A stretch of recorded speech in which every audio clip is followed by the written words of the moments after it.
بسم اللہ الرحمن الرحیم۔ آج میں آپ کو جادو کا علاج کرنا سکھاتا ہوں اور کسی سے کروانا ہو تو اس کے بارے میں بتلاتا ہوں۔ جادو کا علاج کرنا اور کروانا دونوں میں بہت زیادہ افراد تفریق پائی جاتی ہے۔ ان دونوں کو سیکھنے کی ضرورت ہے۔ جادو کا علاج کرنا ہر کسی کے بس کی بات نہیں، نہ ہی ہر کوئی اہلیت رکھتا ہے کہ جادو کا ماہرانہ طریقہ پر علاج کر سکے۔ جادو انسان بھی کرتے ہیں اور جنات شیاطین بھی۔ جب بھی جادو کا علاج کیا جاتا ہے، جادو کرنے والا روحانی معالج کا دشمن بن جاتا ہے۔ جادو کے ذریعے مریض پر مسلط مخلوق بھی جادو کا علاج کرنے والے کی مخالف بن جاتی ہے۔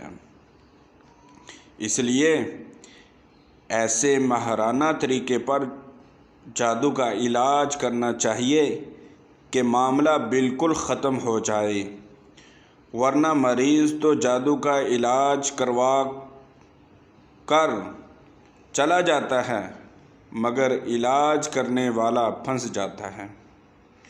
وہ مسلسل اپنے حصارات میں بھی رہتا ہے۔ جب بھی غفلت ہو تو اس کو نقصان اٹھانا پڑتا ہے، اور نقصان اٹھانا پڑ سکتا ہے۔ اور اس بات کا ہزاروں افراد خود تجربہ کر چکے ہیں کہ اہلیت نہ ہونے پر جادو کا علاج کرنے پر کتنا نقصان ہوتا ہے۔ اس کے برعکس مریض کو بھی جادو کا علاج کروانا آنا چاہیے۔ جو بھی جس نے کہہ دیا، جو بتا دیا، کہیں پڑھ لیا، بس عمل شروع کر دیتے ہیں۔ اسی طرح ٹھیک ہونے کی بجائے معاملہ مزید خراب ہو جاتا ہے، بندش لگ جاتی ہے، رجت میں گرفتار ہو جاتا ہے۔ جو علاج 1 ماہ میں ممکن ہو، مریض کے لیے غلط روحانی علاج کی وجہ سے وہ 6 ماہ میں بھی نہیں ہوتا۔ یاد رکھیں، جب بھی مریض پر سحر اتارا جاتا ہے یا سحر کی کاٹ کی جاتی ہے، جادو کا علاج کیا جاتا ہے، تو جادو مریض پر سے ہٹ جاتا ہے اور اس کے قریب ہی رہتا ہے۔ یعنی جادو کے ذریعے جو جنات یا شیاطین مسلط ہوتے ہیں، وہ مریض سے ہٹ کر کچھ فاصلے پر انتظار کرتے ہیں کہ کب مریض علاج بند کرے اور کب ہم مریض پر دوبارہ اثرات ڈالیں۔ یہ وہ وقت ہوتا ہے جب مریض پر سے اثرات ختم ہوتے ہیں تو مریض سمجھتا ہے میں ٹھیک ہو گیا، اور یہی غلطی روحانی معالج بھی کرتے ہیں۔ کہہ دیتے ہیں کہ مریض ٹھیک ہو گیا۔ جب مریض کی روحانی تشخیص کی جاتی ہے تو اس میں بھی کسی قسم کے اثرات نظر نہیں آتے۔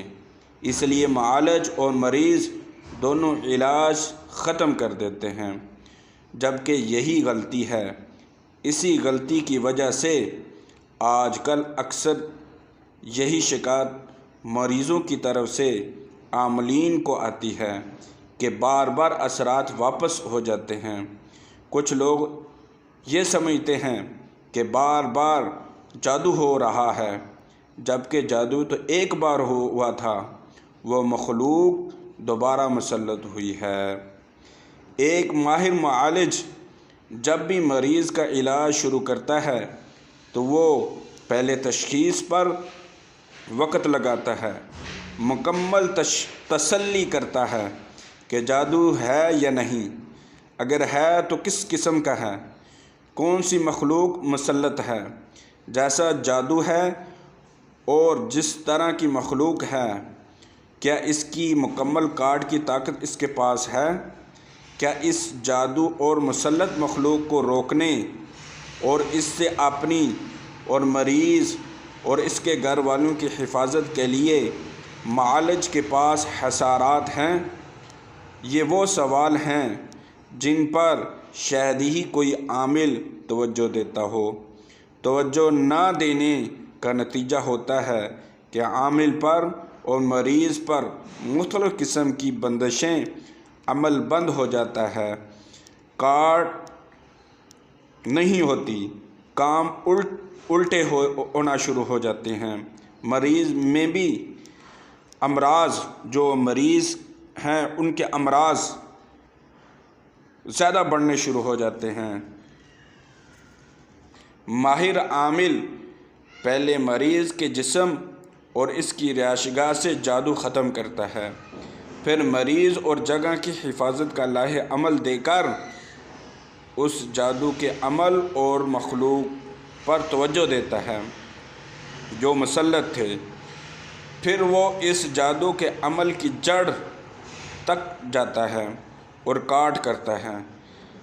اس عمل کے زیر اثر مخلوق کو آزاد کرواتا ہے یا قید کرتا ہے۔ جادو کی مکمل کاٹ ہونے سے بار بار جادو کے اثرات نہیں آتے، عامل کو بالکل نیا جادو کرنا پڑتا ہے۔ خلاصہ یہ ہے، جادو کا علاج صرف اور صرف ماہر عاملین کریں، اور جادو کا علاج صرف ماہر عاملین سے ہی کروانا چاہیے۔ ہمیں دعاؤں میں یاد رکھنا۔ اللہ حافظ۔